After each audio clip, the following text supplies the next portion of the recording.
Welcome, NutritionRadio.org listeners. This is Lonnie Lowry, University Nutrition Professor of over 20 years and podcast host of long-running shows like Iron Radio. Come on in.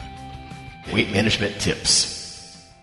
Hey, everybody. Today we've got a weight management tip, as we are wont to do on a roughly weekly basis here. This is partly from the Mayo Clinic. It's partly from the NIH.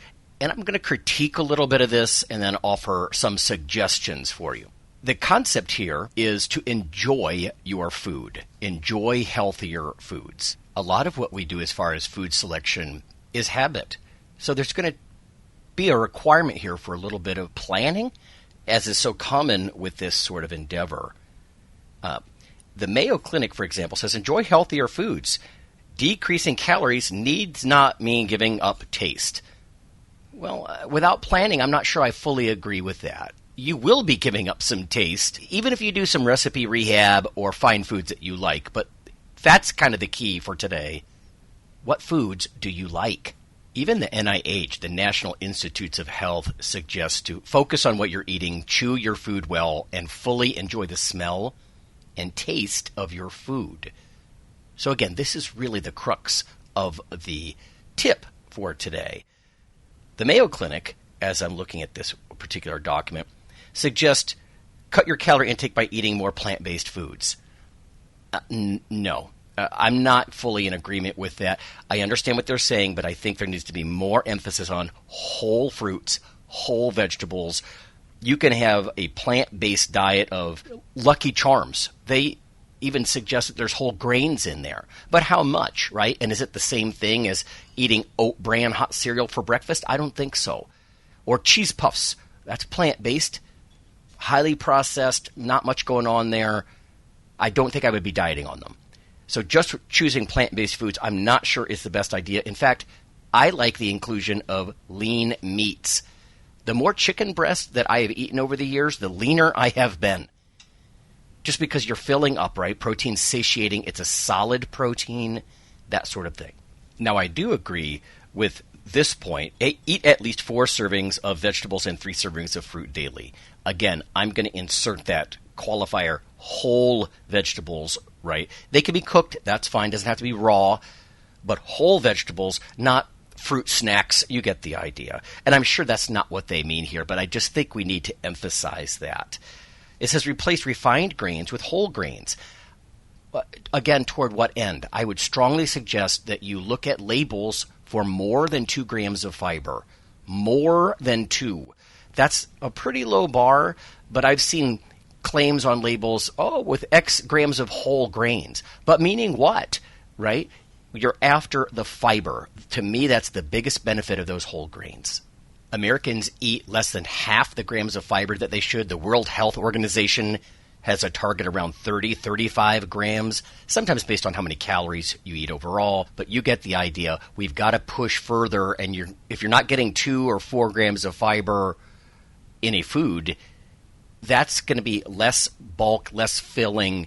It's just going to cause more problems. Fiber and protein are really the keys here. So you already know I'm a fan of lean meats for dieting reasons.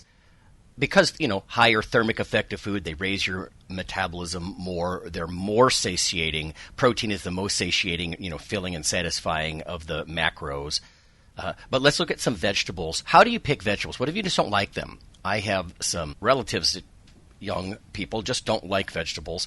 I would suggest taste testing. Try something. Look for variety in the grocery store. Here are some ideas that aren't part of the typical American menu for vegetables, right? Which is usually something like canned gray-looking green beans. Yuck. Or just corn in a can. What about some of these fresh things? So artichoke hearts. They can go great in a fibery pasta stir-fry kind of thing.